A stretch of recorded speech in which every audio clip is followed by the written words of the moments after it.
नमस्कार दोस्त। आज मैं आप सभी के समक्ष अपनी पुस्तक समीक्षा की सीरीज को आगे बढ़ाता हूँ और एक ऐसे पुस्तक का जिक्र करने जा रहा हूँ जो पुस्तक हमारे महान क्रांतिकारी भगत सिंह ने लिखी है। ये पुस्तक का नाम है मैं नास्तिक क्यों हूँ। ये पुस्तक एक्चुअली भगत सिंह के बहुत सारे पत्र लेटर्स जिन्होंने लिखा है उसका संकलन है।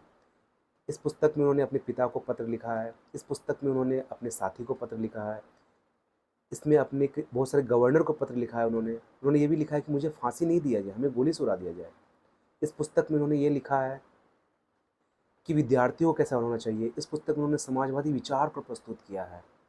जब इस पुस्तक को आप पढ़ोगे तो आपको लगेगा कि ये सिर्फ ये जो वर्ड है, नास्तिक वर्ड है, नास्तिक शब्द है, बहुत सारे लोग इससे दूर भाग जाते हैं। अरे इस पुस्तक में सिर्फ नास्तिक के बारे में जिक्र होगी, लेकिन नहीं, ये इस पुस्तक में एक पुख्ता अपना तर्क रखते हैं और ये तर्क इतना शानदार होता है कि आपको लगेगा कि उस समय ये तर्क रख रहे हैं।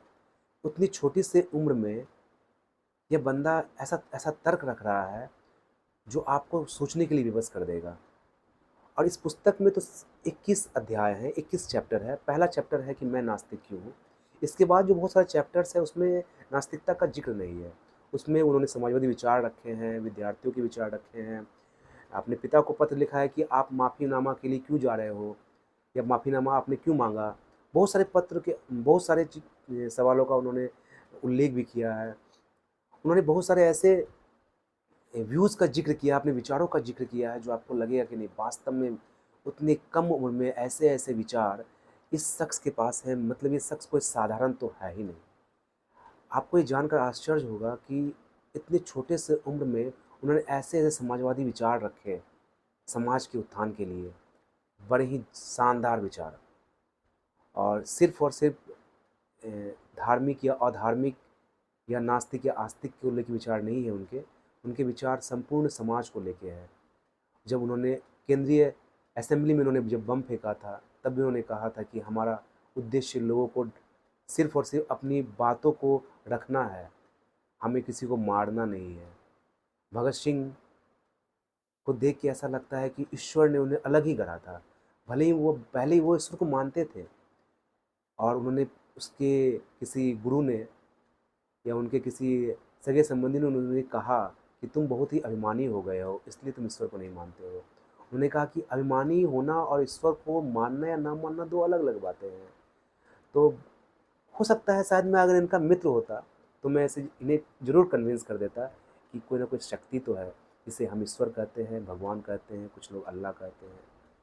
आप इनके विचार से, इस नास्तिकता के विचार से हो सकता है इत्तेफाक ना रखे हों, लेकिन जिन्होंने तर्क दिया है आपको सोचने पर विवश कर देगा। ये बोलते हैं जो सर्वशक्तिमान है, शक्ति है, अगर उन्होंने सारी दुनिया बनाया है तो फिर उन्होंने दुख क्यों रखा। तो और ये उन्होंने खुद सवाल का जवाब देते हैं, आप लोग ऐसा मत बोलना कि वो नियम से बंधे हैं, ये नियम है आना जाना, तो फिर जो वो नियम से बंधे हैं फिर वो सर्वशक्तिमान क्यों हुए। तो बहुत सारे ऐसी चीज़ें हैं जो आपको लगेगा कि छोटे से दिमाग में उन्होंने कहाँ कहाँ से चीज़ों को संजोया था। और समाजवादी विचार, इतने शानदार विचार। कहते हैं ना कि हम हिंदू धर्म के अनुसार से गीता में लिखा गया है, यदा यदा हि धर्मस्य ग्लानिर्भवति भारत अभ्युत्थानम अधर्मस्य तदात्मानं सृजाम्यहम्। मतलब जब जब धर्म की हानि होगी तब तक मैं अपना स्वरूप प्रकट करूँगा। उसी तरह से मुझे ऐसा लगता है कि जब जब दुनिया को, देश को किसी विचार की ज़रूरत पड़ेगी या पड़ती है तो ऐसे शख्स को ऊपर वाला भेजता है। इन्होंने जो क्रांति का बिगुल भुजा में हमारे अंदर बोया है, बीज बोया है, सच में काबिले तारीफ़ है।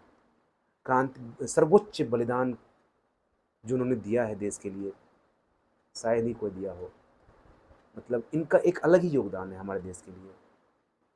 तो इस पुस्तक में आपको सिर्फ ये नास्तिक या आस्तिक पे अपने विचार नहीं हैं, इसके अलावा भी बहुत सारे ऐसे विचार मिलेंगे आपको जो इस पुस्तक को ज़रूर पढ़ना चाहिए। बहुत पतली सी पुस्तक है और बहुत सारे इनके पत्र हैं, बहुत सारे उल्लेख हैं। आपको लगेगा कि इतने छोटे से उम्र में इन्होंने क्या शानदार कारनामा कर दिया।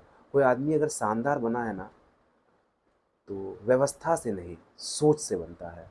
व्यवस्था में कुछ न कुछ कमियां रह जाती है या आपके जो आगे आने वाले संसाधन है या आपके पीछे जो संसाधन है उसमें कुछ कमियां रह जाती है, लेकिन आपकी सोच में कमियां नहीं रहनी चाहिए। आपकी सोच हमेशा प्रोग्रेसिव होना चाहिए। तो उनकी सोच बहुत ही शानदार है, बहुत ही प्रोग्रेसिव है। तो इस पुस्तक में इन्होंने तो पहले आस्तिक और नास्तिक का जिक्र किया है, बाद में बताया है कि मैं नास्तिक क्यों बना, बहुत सारे तर्क इन्होंने दिए हैं। उसके बाद बहुत सारे ऐसे पत्र का उल्लेख है, अपने पिता के नाम पत्र लिखा है, उन्होंने बोला है पिता को कि आपने क्यों माफ़ीनामा के लिए आगे बढ़े। आपको माफ़ीनामा मुझे मेरे चाहिए तो आपको इसके लिए मुझसे परमिशन लेनी चाहिए थी, मुझसे पूछना चाहिए था। मतलब कितना शानदार बंदा है यार, मतलब क्या बताया जाए। और उन्होंने जो विचार रखा, समाजवादी विचार, जो कि हिंदुस्तान सोशलिस्ट रिपब्लिकन से जुड़े हुए थे, जैसे चंद्रशेखर आज़ाद जुड़े हुए थे। और फिर उन्होंने विद्यार्थियों के लिए बताया कि विद्यार्थियों का जीवन कैसा होना चाहिए, कैसे जीवन शैली होनी चाहिए, क्या उन्होंने करना चाहिए। मतलब एक आपके अंदर एक जोश, जज़्बा और जुनून को जगा देगा। मैं चाहूँगा कि आप लोग इस पुस्तक को ज़रूर पढ़ें और पढ़ के इनके विचार को ज़रूर जानें। और ये विचार हमेशा उन्होंने तर्क की कसौटी पे रखा है इन्होंने। और इन्होंने बताया है कि कैसे साइंटिफिक टेम्परामेंट को बढ़ावा दिया जाए, क्योंकि हमारा संविधान भी बोलता है कि हर चीज़ को तर्क की सोचो, वैज्ञानिक आधार होना चाहिए। शायद आप लोगों में से कोई इनका अगर मित्र होता ज़रूर इनको समझा देता कि कोई ना कोई शक्ति तो है, और वो मान भी जाते, है ना। चलिए आगे मिलेंगे एक नई पुस्तक की समीक्षा के साथ, तब तक के लिए धन्यवाद।